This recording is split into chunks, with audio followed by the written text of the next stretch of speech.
and welcome to this week's Wildlife Wednesday Weekly Roundup. I'm your host, Tenley Thompson, and we have some amazing video to show you this week. Let's go ahead and start with a grizzly bear video, but first, a little bit of an explanation on how this is going to work.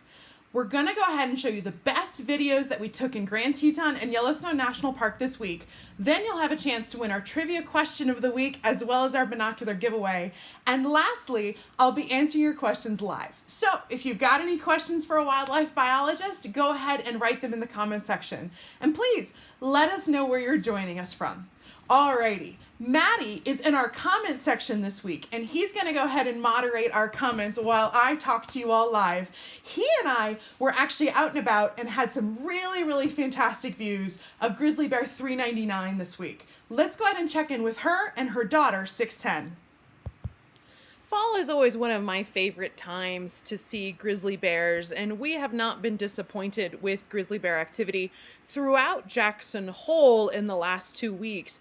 Grizzly bear 610 has been out and about in northern Grand Teton throughout the last few weeks with her 2 yearling cubs. So if you look at these 2 bears here, these are cubs. They are not full adult bears. They have grown so fast and so rapidly. It's really amazing to see how good of a job grizzly bear 610 is doing. Now, for those of you all who are not necessarily familiar with all the grizzly bears by their research numbers here in Grand Teton National Park, grizzly bear 610 is approximately a 12-year-old female grizzly bear who is the daughter of arguably the most famous bear in Grand Teton National Park, grizzly bear 399. Now, more on her later, guys. We've got some great footage of her. But 610 has been just doing such an amazing job this year raising these 2 cubs to be so fat and such good condition to go into hibernation. Grizzly bears in the fall go into a condition called hyperphagia. They basically have a hormonal reaction that keeps them up almost 24 hours a day, busy foraging for food, packing on that winter fat to be prepared to go through such a long hibernatory period. So Grizzly 610 is attempting to teach her cubs this fall all of the life skills that they're going to need as an adult. They're going and finding all of these different food resources to enable them to be able to find these resources again when they're alone as an adult and they don't have her to guide them. One of my favorite things to see grizzly bear 610 do is show her own cubs the places that she was shown by her mother, shown here, grizzly bear 399. Now, for those of you all who are not familiar with all of our research numbers, grizzly bear 399 is sometimes called the most photographed bear in the world, the most famous bear in the world. She is 23 years old, really quite old for a grizzly bear, and she has quadruplets. She's got 4 cubs this year, which has really been a fun show for us to see all throughout the spring and summer and now into the fall. And it's been an incredible project for her to find enough food resources to go ahead and have hyperphagia and fatten up 4 sets of cubs. That's really difficult. Now, grizzly bears traditionally may have 1 or 2 cubs, but to have 4 cubs is really rare and unusual. And 399 is famous for having multiple cubs all at one time. In fact, grizzly bear 610, who you just saw, was one of a set of triplets, which she has done a few times, and now, of course, this is her first set of quadruplets. These quadruplets are only the second set of quadruplets in the continental United States that were visible on a regular basis to the public. There was a set in Yellowstone National Park maybe 10 years ago, very briefly. Most of those cubs did not survive, but we did see them for just a month or 2 early on, and then of course she went back into the backcountry and we didn't see them from there. So 399 has not only had 2 sets of triplets, but she's also had a set of quadruplets, and she keeps those quadruplets in front of the view of the public so everybody can see them. Now, a lot of people ask, what is the benefit of a mother grizzly being in roadside and human use areas throughout Jackson Hole. And in fact, there's a couple different theories as to why she might be doing that. The first idea is there may be more food resources and less competition. If most grizzlies are uncomfortable being in the presence of humans, then being near humans actually enables you to get all those food resources that other bears wouldn't dare use. And so there's a benefit there. The second thing that sometimes is used as a theory as to why some of these bears choose to use roadsides is because they are protecting their cubs from male bears. Male bears certainly don't like being anywhere near humans, as most grizzly bears don't, and male bears will kill grizzly cubs when they can find them. So a female bear, particularly one with quadruplets, is well suited to be bringing her cubs a little bit closer to human activity to keep those male bears away, which is one of the major sources of mortality of cubs under the age of 2. Unfortunately, grizzly bear 399 can sometimes take this human habituation and roadside behavior to some extreme. She has an enormous tolerance for humans and people being nearby. But of course, I don't think she would prefer to be near people. And we know this because when she doesn't have cubs, she's very rarely seen. She's back in the backcountry and she's not using human use areas. It's only when she has cubs present, particularly young cubs, that she'll be more present on the roadsides. And unfortunately, just in the last 48 hours, 399 has taken this to an extreme again. She started to travel to the southern end of Jackson Hole, closer to the human communities and outside of Grand Teton National Park. And that has a lot of us quite concerned. There's a lot more traffic and car activity in the southern end of Jackson Hole, certainly more dogs, bird feeders, open trash containers, and the like, and we certainly don't want her getting into trouble. This video you're seeing here was shot this morning by our EcoTours naturalist, Maddie. I was actually in the car next to him while we took this footage. And luckily, this area is relatively far away from most human use areas in southern Jackson Hole. But as she travels further south than she's ever gone in her search for food to feed all 4 of those cubs, it's critically important that everybody definitely pay attention as they're driving right now so that we don't have any accidents with this bear. Now, eventually, the number of calories that 399 is gaining per day is going to be less than the energy she's expending to get those calories. And that's going to create another hormonal shift in a grizzly bear. They're going to go from what's called hyperphagia to that sleepy, need to go into hibernation state. And she traditionally dens in the northern part of Grand Teton. So our hope is as fewer and fewer food resources become available as we shift from fall into winter here in Jackson Hole, she'll go ahead and go back up into Grand Teton National Park where she has better protection, and she and these cubs will go and have their long winter's nap. In the meantime, because food is so scarce in the valley, as we get more and more snow and as there are fewer and fewer berries available on these bushes, she's going to have to travel further and further abroad, which is how a lot of grizzlies oftentimes may get themselves in trouble. Hopefully, with her knowledge base and her understanding of people, she'll be smart as she gets across roads. I've actually seen her look both ways before crossing roads, and she's the only bear I've ever seen who does that. But a lot of her cubs over the years have been hit by cars, and that has been a major source of mortality, and so there is definitely some concern there. But seeing these cubs looking fat and roly-poly and fit, and look how good 399 looks. You know, she was a little bit skinnier earlier in the year. She's an older bear, certainly. One of the major causes of mortality of grizzly bears is that their teeth just get worn down and they simply don't have the ability to chew through food as they get into old age. Not so certainly with her. She's looking fat and fit and beautiful. She's just in great condition when she's not slipping and sliding on the snow. So we will keep you guys posted about this family since everybody really does seem to love her so dearly. And hopefully she'll be headed back into Grand Teton National Park pretty soon.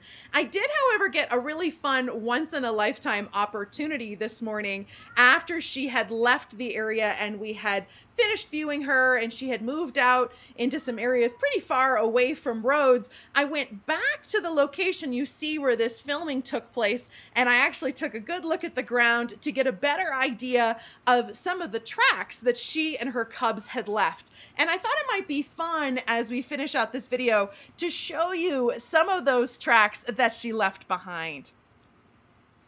Now, one of the most fun things about grizzly bear tracks, besides those 5 toes, is that they overlap their front and back feet, which can sometimes muddle some of their views. There's a cub there in my hand, but mom's tracks, of course, are huge. There's mom's front foot, and they're just, you can see each individual nail in the track, which is such a joy. So what I did is I actually poured plaster of Paris into these depressions, and I actually made replicas of these tracks so that I could enjoy them in the long run. There's 3 cubs overlapping each other, and you can see some of the plaster that I made there. So a morning well spent, and we'll certainly keep you posted as these bears come into hibernation. So I think my favorite part of that video is where she bends the huge branch over and all 4 cubs come running over to get some of those dried berries sitting there. I think my second favorite part of that video, and when I was watching it this morning, is where one of the cubs runs underneath her legs, trips her, and then she falls on that big fat rear end of hers, kind of gives the cub a reproachful look. And then just keeps going. She's definitely a pretty amazing mom. I will keep you guys posted on how some of those plasters came out. I think our moderator, Maddie, may have gotten the best plaster of the day, actually, from those grizzly tracks. And so it'll be really fun. My dream one day is to like make a bronze casting of a $3.99 track. Wouldn't that be cool? So I'll have to figure out how to do that someday. Now, there was one question that I saw come in through the comment section that I am not going to wait until the end just because I want to correct it. Chris asks, did $3.99 get hit by a car last night? Chris, as far as we know, no, she did not. But man, she was getting pretty close to traffic. And there certainly was some concern. I definitely wanted to make sure that we were clear that she is doing just fine and the cubs are doing fine too. But we definitely would prefer if they were up in Grand Teton National Park. So next, let's check in with EcoTours naturalist Laura, who has some unbelievable footage of wolves. Hey everybody, this is Laura. This week on tour, I had a great time with my guests searching for wolves in Yellowstone and Grand Teton National Parks. And guess what? We found some. Wolves are very social animals who survive in packs. In the greater Yellowstone ecosystem, a typical pack size is 6 to 8 wolves. Although right now in northern Yellowstone Park, there's an enormous pack known as the Junction Buttes who have 34 or 35 members, including their pups of the year. That's a lot of mouths to feed, so the Junction Buttes have been specializing in hunting large game such as elk or even bison. It's been a treat to see wolves in the wild in the park, but we've also been hearing a ton of howling too. Howling is a wolf's way to communicate with other wolves. Sometimes howling is used by a wolf to locate other wolves within a vast territory, or sometimes to identify a wolf or wolves from a distance. Wolf packs use howling to communicate to other packs. Of course, they're fiercely competitive animals. They want to dominate a territory for the privilege of hunting big game there. They like to hunt things like deer, elk, or bison. And the success of a wolf pack can be determined by their numbers. So if they all get together and howl,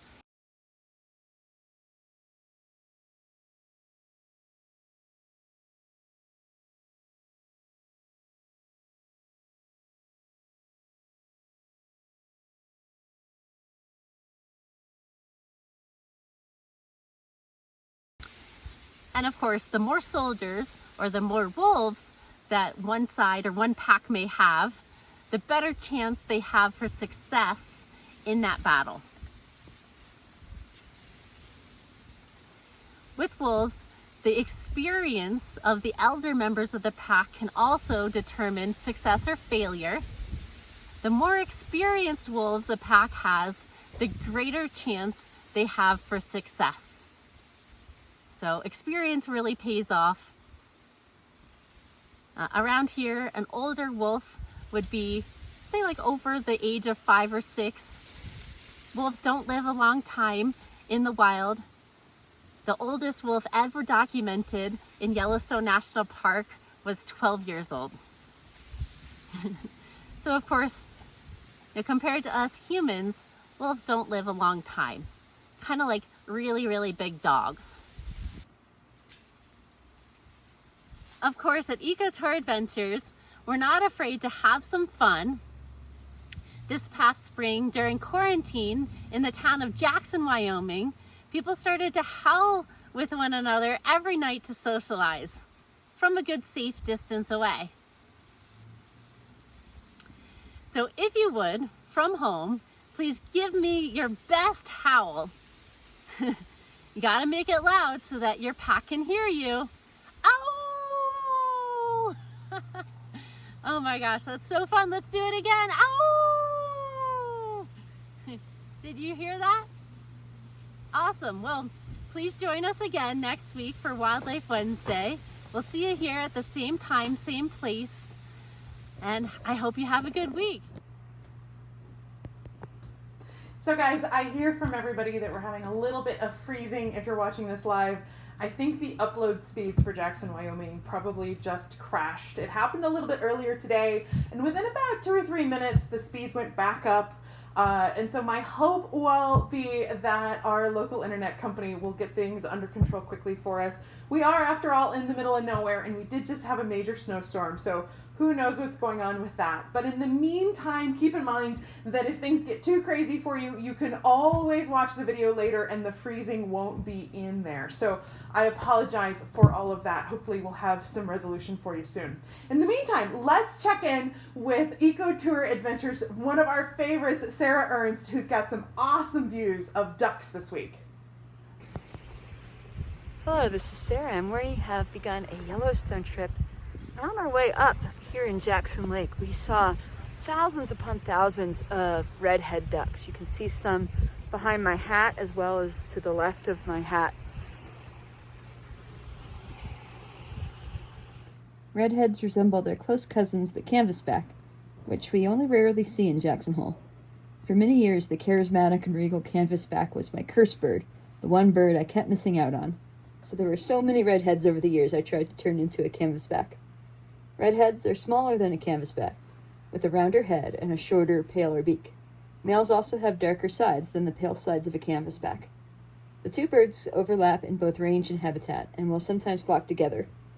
But typically, canvasbacks will dive deeper in the water and can be found in the middle of a lake, whereas redheads are more likely to be found on the shallower edges of waterways.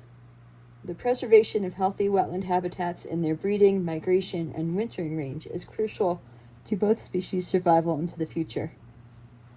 By the way, I did finally find my first canvasback in southwest Wyoming a few years ago after almost 10 years of trying.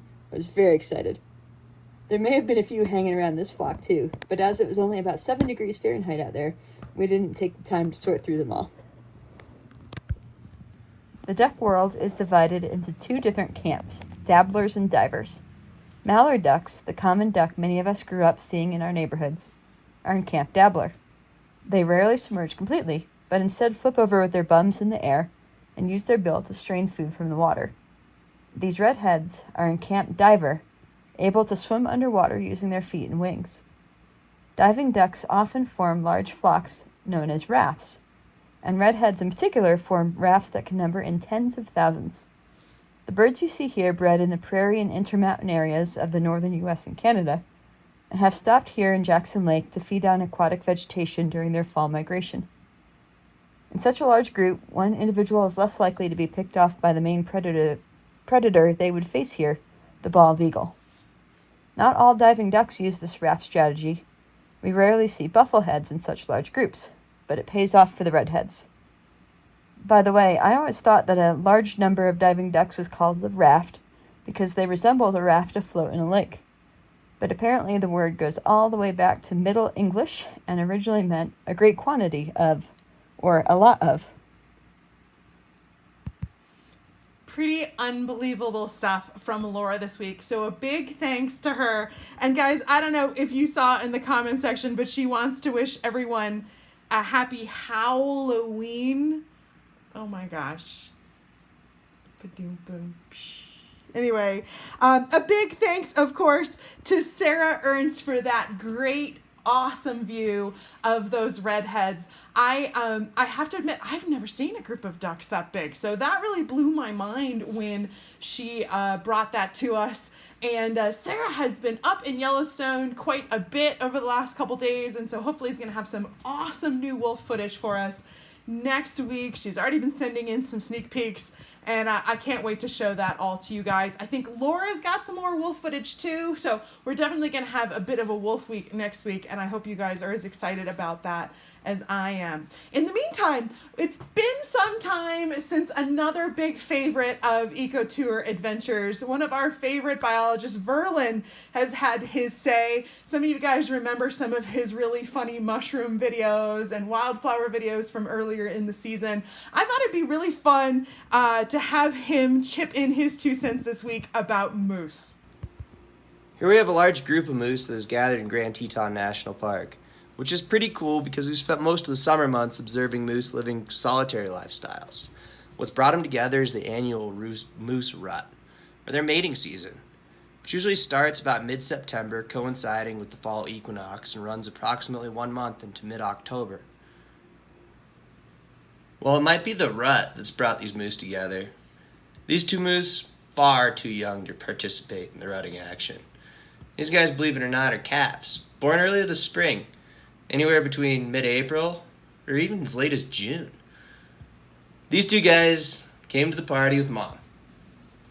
They're going to stay with Mom throughout the entirety of the winter, never leaving her side, until she's ready to give birth to her next calf, if she's lucky enough to get bred this season. These 2 moose calves are brother and sister. The one on the far left that's got a little bit of an itch there, well, that's the sister. And on the right, we have the brother. People often ask me, what do moose do? What are they doing? Well, honestly, moose spend a lot of time eating, and that's exactly what these little guys are doing right now. They're not just eating, they're technically browsing. Moose are voracious eaters, eating up to 50 pounds a day when necessary, which is crazy. But when I say browser, I mean they'll eat sedges and forbs. So leaves, buds, twigs, and sticks. They're probably stripping the leaves off of what we call bitterbrush, antelope bitterbrush. It's one of the last shrubs to lose its leaves here in the greater Yellowstone ecosystem and provides an excellent forage base for these animals throughout the fall, early winter periods. So following the rut, we also see moose gathering together, not so much for the breeding action, but more so because there's a shared food resource and they're okay with each other's presence. Big animals have big appetites. So something should be mentioned is how big moose actually are. These moose here, surprisingly, the smallest moose subspecies found anywhere in North America. These are Shiras moose. Shiras moose often weigh anywhere between 1,200 pounds. I've read elsewhere that up to 1,400 is possible. Seems a little bit like a stretch, but still a huge animal. But kind of funny to think that these are actually one of the smallest moose found anywhere in the world, if not the smallest moose. At least the smallest moose found here in North America. Here we have a bull, large bull. This is a bull that we refer to by the name of Shoshone. He's very well known. While he's large, he's definitely not the largest bull moose that we see here in Grand Teton National Park, but he is a really good example of a mature bull moose here in the park. So male moose often call to females. It's kind of an interesting call. It's a grunt, which sounds like such. This bull here, Shoshone, he's raking. We call this raking, And there's lots of, I guess, different ideas of what he could be doing here. One idea is that, he's got preorbital glands below his eyes, and that there's actually scent that he is scent marking with on that shrub, trees, whatever he's going to be raking on. He could also be burning pent-up frustration and energy, or displaying his size, and also leaving visual signs to other male moose in the area that he's there. Male moose have particularly strange antlers when compared to other members of the cervid family here in North America. There's lots of different theories as to why their antlers are palmated. So palmated meaning that they're webbed between the tines or the tips. And one of my favorite theories is that they actually use them to collect sound made by females during the rut. So a female in estrus will actually moan, very loud moaning noise. And these animals generally live in pretty, low densities. So finding each other is extremely important. And a cow moan kind of sounds like such.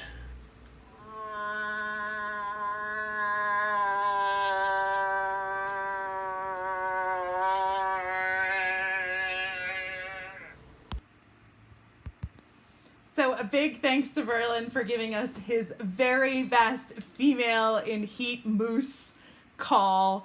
If you've never been out on a trip with Verlin, you do have to ask him for all the great calls that he can do.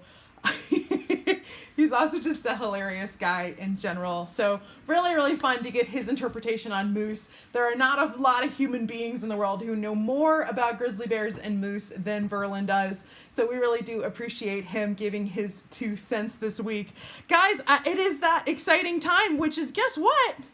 We're giving away a pair of binoculars. This is going until November 3rd. So if you haven't done it yet, it's, I can't remember how much these binoculars cost. They're Maven binoculars. They're made in Wyoming. I think it's a $360 value. If you want to have a pair of our Eco Tour Adventures Maven binoculars, all you have to do is go to that site there, jhecotouradventures.com/insights/giveaway contest. Now, what you have to do is you have to follow us on Facebook and follow us on Instagram, and you go ahead and subscribe to our newsletter, and one winner will be randomly selected on or around, not November 3rd, November 6th.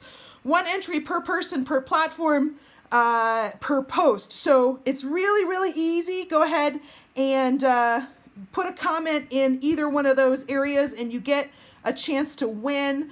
Super, super fun. If you're following us here on Facebook, then you almost certainly already are following one of those platforms. Our newsletter's super fun. We're not trying to advertise at you. It's got all sorts of great information about local wildlife, really in-depth looks and blog entries about all sorts of things that's going on in the Jacksonville region. It's actually a really fun read. Just a bunch of nerdy wildlife biologists sending out a newsletter that we enjoy. So definitely check that out. Subscribe to our newsletter, follow us on Instagram and Facebook, and get your chance to win. Those binoculars are amazing.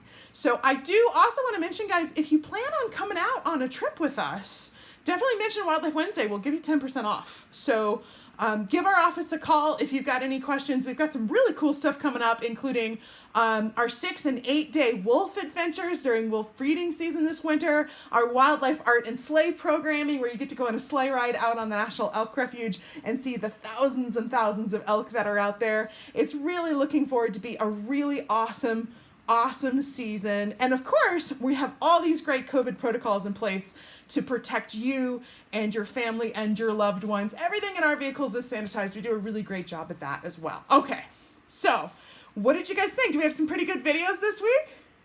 Pretty good time, right? All right, well, it's time, of course, for our trivia question of the week. Now, let's go ahead and do last week's trivia question first, and then we'll give you a chance to win this week's question in the comment section. So last week's question was one from my X-ray series. For those of you guys who are newly joining us, I actually, as well as being a wildlife biologist, I'm also a veterinary technician, and I enjoy taking X-rays of wild animal skulls because I find them fascinating. And every once in a while, I will share one with you guys. And this week, last week's question was, what species of animal is this? And I told you guys to pay attention to the jaw and to the teeth.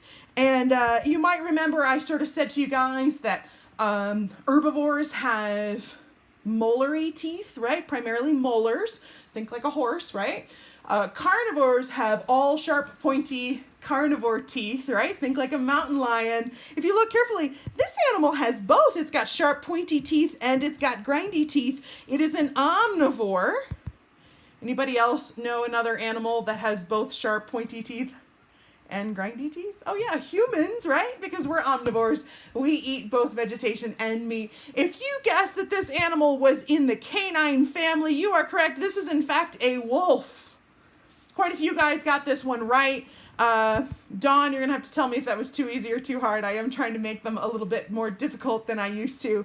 We did already notify the winner of last week's trivia contest. Now to answer this week's trivia question, all you have to do is give me the answer in the comment section and you will be entered to win a $10 gift card to our Eager Tour store, which is enough to get one of our packs of note cards or some of those amazing owl stickers from Kira Cassidy. We've got so many cool things there. We started this store to go ahead and fund our employee health insurance when we were closed during the quarantine during COVID.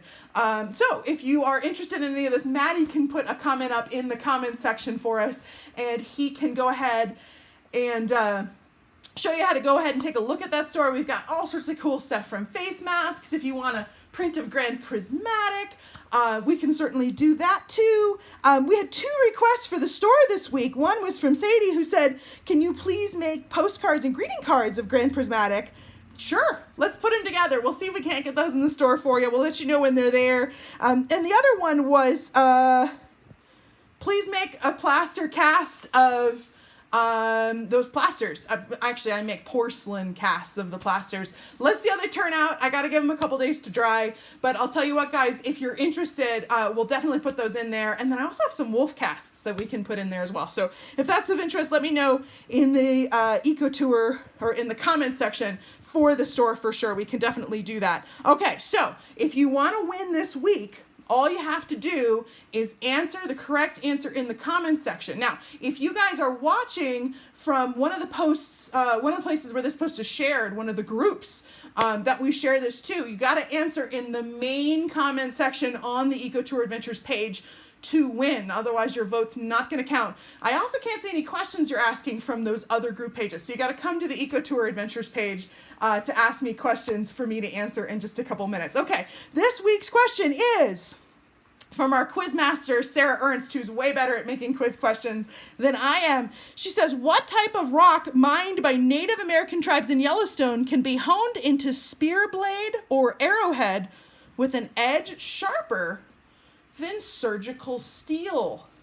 So we are looking for a rock that was traditionally mined by Native Americans that they used to make spear and arrowheads, and it is sharper than surgical steel. In fact, some plastic surgeons prefer blades made of this rock because they are sharper and they leave fewer scars. If you know the answer, go ahead and tell us what kind of rock we are referring to in the comments section. We'll go ahead and give you the answer next week during our broadcast. So thanks to everybody who participated in our trivia question last week, and we'll see if we get some correct answers this week. All right, in the meantime, it is my favorite part of the broadcast. Now, guys, because we've had sort of slow upload speeds today, I may be getting your questions a little bit slower. So if you've got a question, go ahead and ask it now so that hopefully, because the broadcast seems like it's about a minute or two off delayed wise, I will see your questions. And once again, if you are coming from one of the groups that this has been shared to and you have a question, you have to ask me on the main page or I won't see your question. And I want to make sure I'm answering it. Okay, so let's see here. Let me, bear with me. I've got this iPad and I'm looking down at your questions there. Let's see here.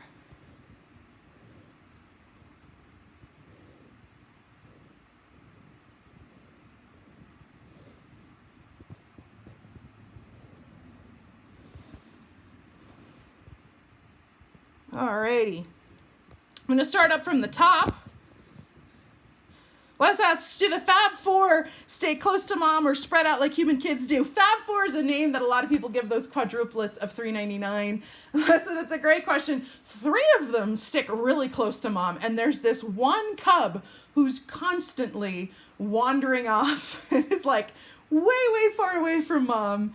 It also happens to be the same cub that was also the runt of the litter. It's the lighter colored cub of the 4. So if you want to entertain yourself when you're watching these videos as we show them to you from week to week, or if you're out here or you've come out on a trip with us and you get a chance to see her, keep an eye on that light colored cub. He doesn't look that much smaller than his siblings at this point. But he definitely is a character. It could be a she, by the way. He or she could be a character. Definitely a very independent cub. So hopefully that answers your question. 3 of them stick really close to mom, and she helps and pulls down branches and helps them forage. And the other one's just following the beat of his own drum or doing his own thing. So I really look forward in particular to how that cub is going to be as an adult, and to see what that adult personality is going to be. I think it'll be really interesting. Grizzly Bear 610, she's got 2 yearling cubs right now. One of them is always way far behind the mom and the other cub. Some people like to theorize that male cubs are more independent than female cubs, or whatever, but there isn't any good research to suggest that, and we certainly don't know the gender of the cubs, so I don't know if gender really plays a role in the independent personalities, right? After all, there are very independent personalities in both genders in humans, and in primates, and a lot of other higher order cognitive species. So there's no reason that it would necessarily be gender specific in grizzly bears. So great question. Linda asks, how large will the den be for $3.99 with her cubs this winter? It's going to have to be much bigger than usual. Now, the couple grizzly bear dens I've been inside of, keep in mind, I go in the dead of summer when I know the den's not occupied, guys. I don't harass bears in their dens. That would be a very bad idea. In fact, I usually wait until I know that den hasn't been occupied for at least a year before I would go and investigate something like that. I have a hard time fitting inside of a large grizzly bear den. Now, I'm not a small human being by any measure, but the entrance is so small and the den itself is so small. It's very claustrophobic in there. So grizzly bear dens are surprisingly small. That's how they can go ahead and maintain warm air inside the den and have a temperature above freezing during the winter by having that nice small enclosed space. Also, smaller entrances mean less airflow, less cold air coming into the den. You want enough airflow to breathe, of course, but less cold air coming in. So the short answer is it will be bigger than usual, but definitely smaller than you'd think. Let's see here. Bonnie says, sounds like you have a cat. It looks like Orca was meowing again during our broadcast. One of these days, she's just going to jump up behind me and you guys will all see her. But yes, when you hear that meow, that is Orca the cat. She's called Orca because she's black and white.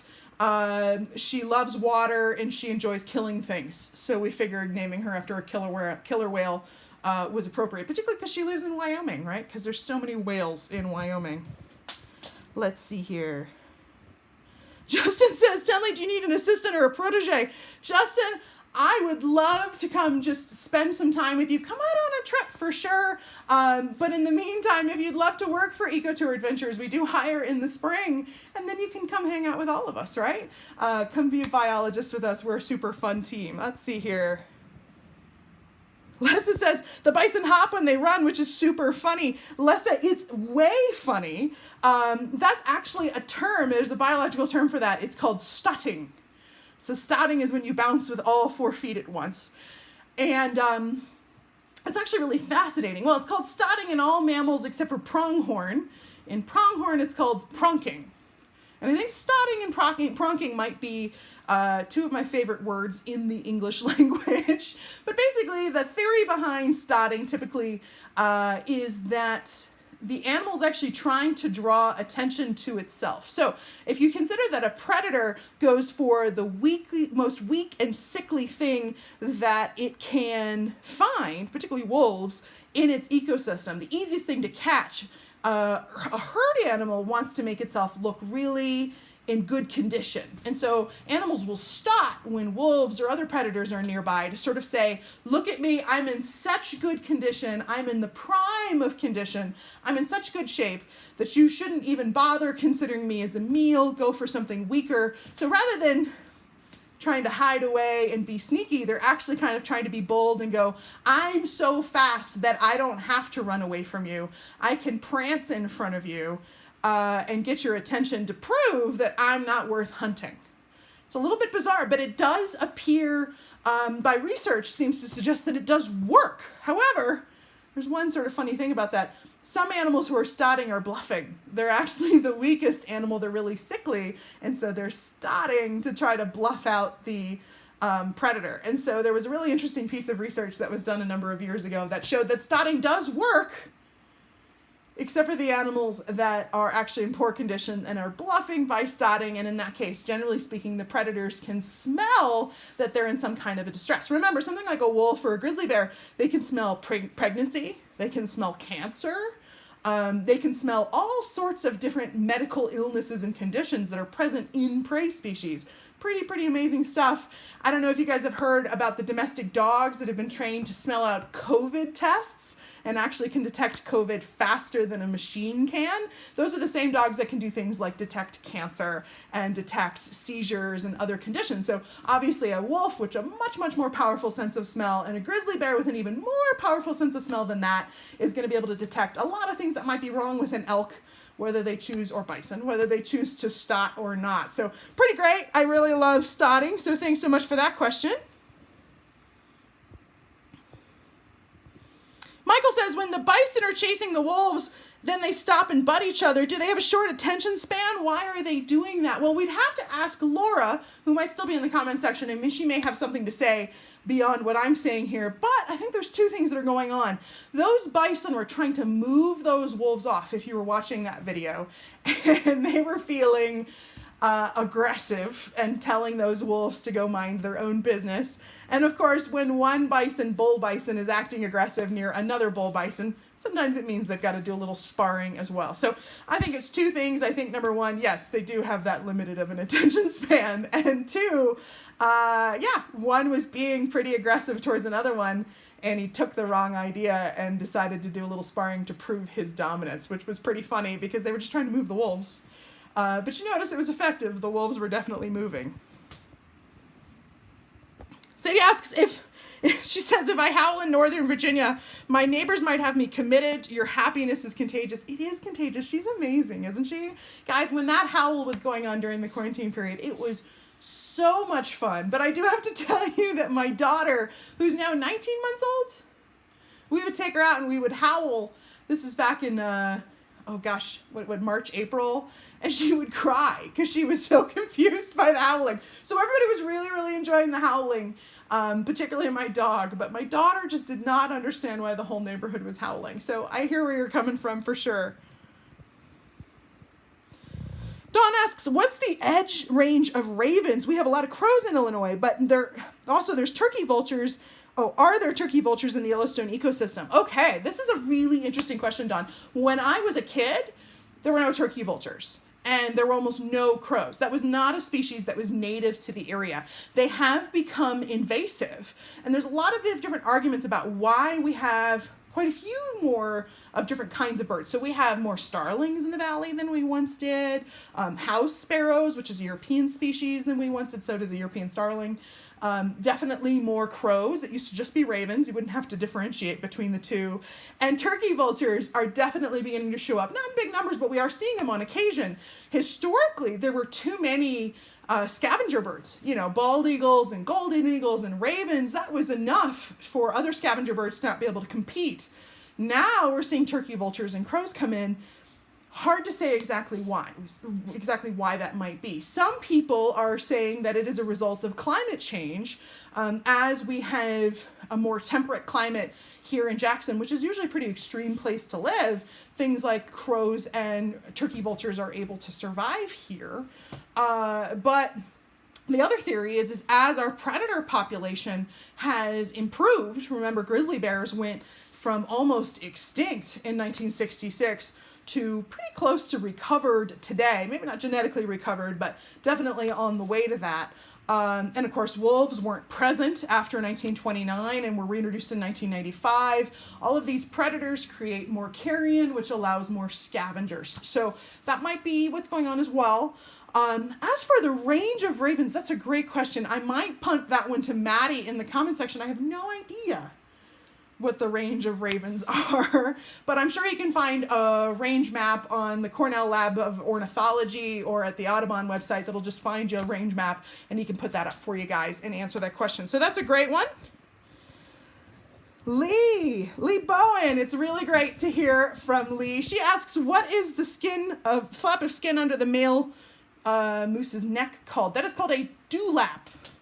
Not a great name. Another great name in the English language, dewlap. I do wonder where that comes from. Anyway, that flap of skin, there's a couple different theories as to why that exists. One of the theories is that it is a sexual selection thing where females find big dewlaps attractive. This is going to sound a little bizarre, but if you're a moose, it's amazing. The males actually will urinate on that dewlap and wipe it on nearby trees and other objects as kind of like a cologne or a perfume, and it attracts the females in. It's kind of eau de mousse. And that dewlap helps them do that. So that also might be the reason why they have those. So thanks very much, Lea. I really appreciate the question. That was huge. Let's see what else we got here. Hang on one second. Lots of correct answers on the trivia question. Let's see here. I'm going to do some more scrolling.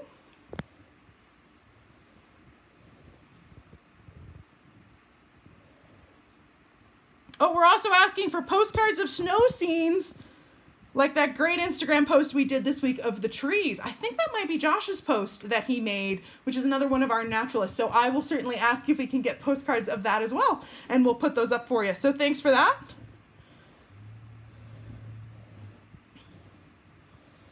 Hang on one second here.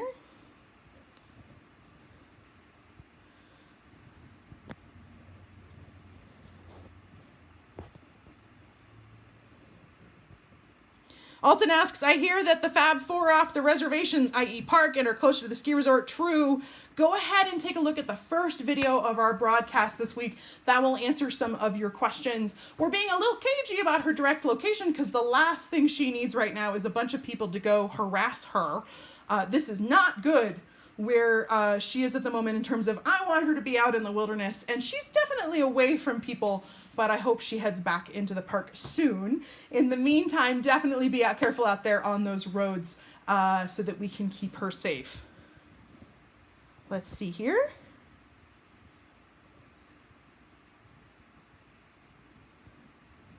Okay, I think that's all of our comments this week. We did have a little bit of delay in our broadcast, so if you wrote me a comment and I didn't see it in time, I'll go ahead and make sure I answer that in the comment section. Guys, it's been such a pleasure spending the week with you all. I do want to remind you that this broadcast is sponsored in part by a grant from the Travel and Tourism Board of Teton County, and they want to remind you to be clean, careful, and connected while visiting Jackson Hole. You can stay informed with the most up-to-date information at jhcovid.com. And remember that face masks and facial coverings are required in Teton County. So a big thanks to the Travel and Tourism Board. It has been such a pleasure spending this Wednesday with you all. I hope that you all have a great week, a wild weekend. We will see you next Wednesday at 5:30. So long.